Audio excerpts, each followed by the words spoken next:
बार फिर से आप सभी का अपने चैनल स्मार्ट लर्निंग पॉइंट में स्वागत है। आज का यहाँ हमारा टॉपिक है प्राक कोश की संरचना। इसे और किन किन नामों से बुलाया जाता है आज सब आपको डिटेल से इस वीडियो में बताएंगे, क्योंकि बच्चे बहुत ही कंफ्यूज होते हैं कि लघु बीजाणु मात्रकोशिका ये सब क्या है, प्राक कोश की संरचना क्या है, ये सब इन्हीं का क्या है अन्य नाम है, जो कि बहुत इंपॉर्टेंट है। ये डायग्राम अक्सर करके बोर्ड एग्जाम के पेपर में आपका 5 मार्क्स का ये क्वेश्चन आता है। तो यहाँ ध्यान दीजिएगा किस प्रकार से आपको ये डायग्राम बनाना है। यहाँ आप लोग देख रहे होंगे। अब एक इसका जो टॉपिक है, आपको एक टॉपिक का थोड़ा क्या करेंगे, डिफिनेशन आपको बहुत ही इजी तरीके से समझाएंगे, जो कि आप लोग तुरंत यूं लिख लेंगे। वीडियो को सुनने के बाद में आप अगर अपने मन से एक रफ कॉपी में लिख रहे हैं तब भी आप तुरंत इसका क्या कर लेंगे, बना लेंगे डिफिनेशन। अब देखिए, यहाँ देखिए ये क्वेश्चन अक्सर करके हमने आपको बताया 5 मार्क्स में आता है, बट किस तरीके से आता है ये भी आपको जानना क्या है जरूरी है। यहाँ ध्यान दीजिएगा आप लोग। देखिए ये ऐसे देंगे कि प्राक कोश की संरचना है, ये तो हो गया। कभी कभी क्या देता है, डायग्राम दे देता है। फिर कभी कभी ऐसा भी दे देता है कि प्राक कोश की संरचना तथा उसके जो टाइप्स, उसके जो प्रकार हैं, इसके पार्ट है, उसका क्या करना है, आपको डिफिनेशन लिखना है। तो ऐसा दे देता है। तो डायग्राम अगर आपको बनाना सीख गए हैं, डायग्राम आ रहा है, तो अगर इसके पार्ट्स जो है उसको अगर डिफिनेशन नहीं आ रहा तब भी बेकार है। इसलिए आप लोग को इसका क्या थोड़ा डिफिनेशन क्या करना है, माइंड में याद रखना है। सबसे पहले यहाँ देखिए आपका फर्स्ट टॉपिक यहाँ से स्टार्ट होगा, जो ये बाहर लेयर आप देख रहे हैं, इसे क्या कहेंगे, बाह्य त्वचा कहेंगे। इसमें जो सबसे मेन टॉपिक है उसी को हम यहाँ आपको बता रहे हैं।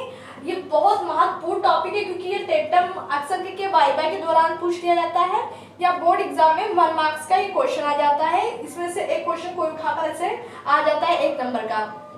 तो इतना आप लोगों ने समझा। तो टेप्टम यहाँ अभी आपको नहीं बताएंगे कि टेप्टम क्या, लाइन से आपको बता रहे हैं, ध्यान दीजिएगा।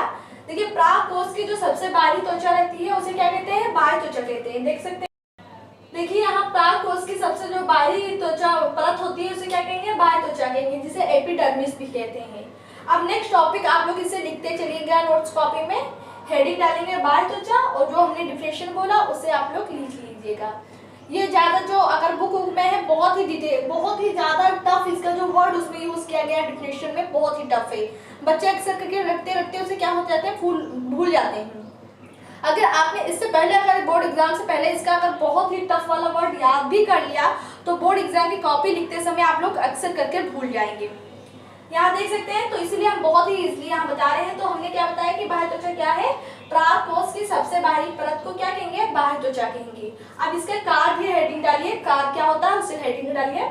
बाह्य त्वचा जो होता है वो प्राक कोश की क्या करता है, सुरक्षा प्रदान करता है। प्राक कोश को क्या करता है, सुरक्षा प्रदान करता है, ये भी लिख लीजिएगा।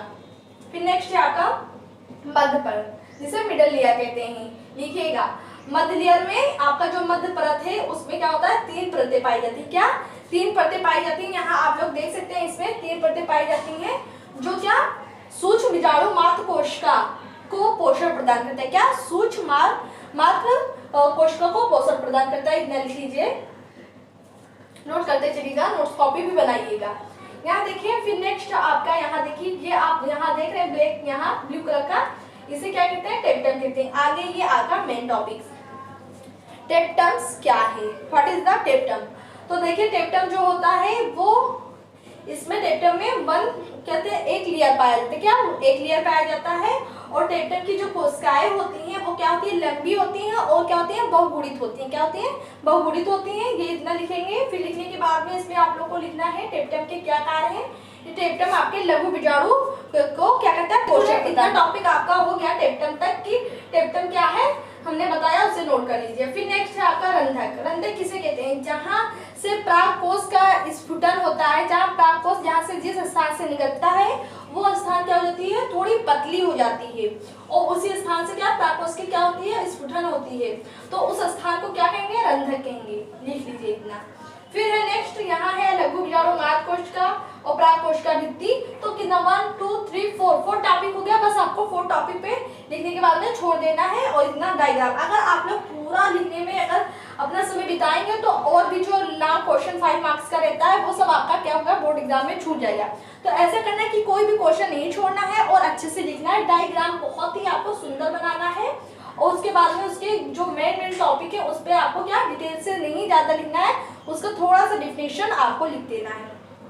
आप लोग को गारंटी है कि आप लोग पूरा फुल मार्क्स पा जाएंगे। अब देखिए यहाँ ये आपका हो गया डायग्राम। हमने पराग कोश की संरचना बताया। इसे किन किन नामों से बुलाया जाता है? लघु बीजाणु भी कहते हैं इसे। तो इतना अगर इस नाम से भी क्वेश्चन अगर आ रहा है तो बिल्कुल कंफ्यूज ना हो, क्योंकि अक्सर करके बच्चों को आते हुए भी भूल जाते हैं, क्योंकि उन्होंने पढ़ा है पराग कोश की संरचना और आ गया लघु बीजाणु, तो ये भी भूल जाते हैं। एक क्वेश्चन ऐसे भी इसका आ जाता है कि इसे पूछ लेते हैं कि आप परिपक्व पराग कोश की संरचना, तो यही आप परिपक्व पराग कोश की संरचना है। और जब कहेंगे आप परिपक्व पराग कोश की संरचना, तो क्या होता है यहाँ का जो ये चीज होता है, ये क्या होता है? फट जाता है। इधर का चीज होता है फट जाता है, और ये जो होता है ये बाहर निकलने लगते हैं छोटे छोटे कणों के रूप में। क्या? छोटे छोटे कणों के रूप में निकलने लगते हैं। आपका परिपक्व पराग कोश की संरचना, और जो निकलता है वहां से फट के उसका जो रंध्रक हो जाए फट जाता है, उसे क्या कहेंगे? परिपक्व पराग कोश की संरचना। आई होप इतना आपको समझ में आया होगा।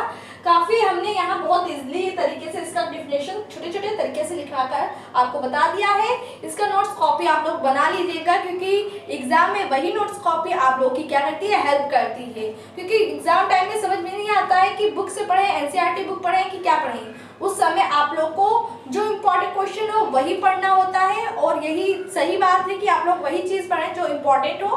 और आप लोग ने बहुत इजीली तरीके से जो डिफिनेशन खुद ही लिखा है उस डिफिनेशन को आप लोग याद करें। तो यह वीडियो आपको कैसी लगी? स्क्रीनशॉट ले लीजिएगा इस डायग्राम का, और हमने कितने इसके नाम बताए हैं उसे जरूर कमेंट्स बॉक्स में कमेंट्स करना ना भूलें। अगर वीडियो पसंद आए तो वीडियो को लाइक करना, शेयर करना, कमेंट्स करना ना भूलें।